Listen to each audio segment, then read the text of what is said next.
एक गांव में सरस और रतन नामक दो दोस्त रहते थे। रतन और सरस दोनों की आर्थिक स्थिति बहुत अच्छी नहीं थी। वे दोनों गांव के एक सेठ के यहाँ खेत में काम करते थे।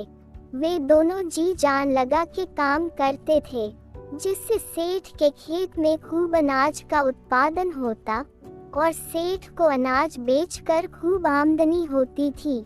सेठ इन दोनों के काम से बहुत खुश रहता और समय समय पर इन्हें पुरस्कार के रूप में अनाज देता रहता। सेठ के यहाँ कल्लू नामक अन्य व्यक्ति भी काम करता था, जो बहुत ही कामचोर था। वह मेहनत कम करता और समय समय पर सेठ से पैसे भी उधार मांगता था। वह सेठ के खेत में से अनाज भी चुरा लेता था। उसे सरस और रतन की दोस्ती को पसंद नहीं करता और उन दोनों के बीच झगड़े लगाने का काम काटा था। सरस अविवाहित था और उसे ही अपने लिए खाना बनाना पड़ता था।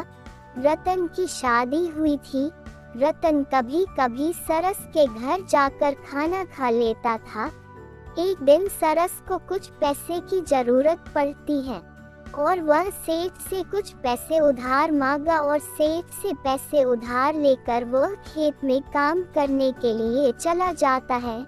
ये बात कल्लू नामक व्यक्ति को पता चल गया। सरस को खेत में काम करते करते प्यास लग जाती है और वह पानी पीने के लिए चला जाता है। सरस के जाते ही कल्लू ने सरस के बैग में से पैसे निकाल कर रतन के बैग में डाल दिया।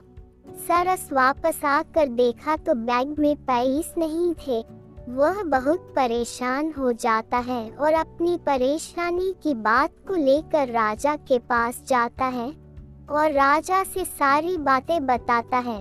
राजा ने सरस और रतन और कल्लू के यहाँ तलाशी लेने के लिए सैनिकों को भेजा। सैनिकों ने कल्लू के यहाँ तलाशी ली, वहाँ पैसे नहीं मिले।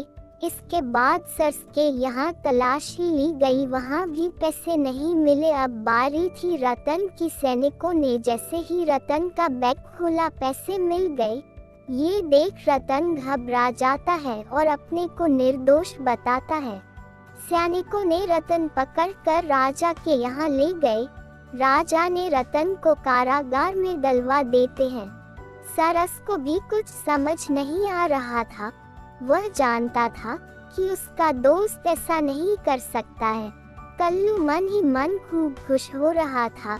कल्लू कारागार में जाकर रतन के मन में सरस प्रति जहर घोला और उससे से कहा कि सरस तुम्हारी पत्नी के साथ शादी करना चाहता था, इसलिए उसने जानबूझकर तुम्हें फंसाया।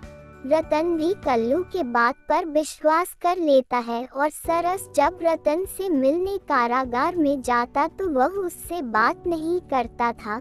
सरस को समझ आ गया था कि यह सब कल्लू ने किया है। उसने अपने एक दोस्त के साथ मिलकर कल्लू को सजा दिलाने की ठानी। सरस ने सेठ से पैसे उधार लिया और पैसे बैग में रखकर खेत में काम करने लगा और थोड़ी देर बाद वह पानी पीने के लिए चला जाता है। सरस के जाते ही कल्लू ने पैसे निकाल कर उसके दोस्त के बैग में डालने लगा। ये सब राजा देख रहा था। राजा के सैनिकों ने कल्लू को पकड़ लिया। राजा ने उसे कारागार में डलवा दिया। रतन को छोड़ दिया गया और कल्लू को अपने किए की सजा मिल गई।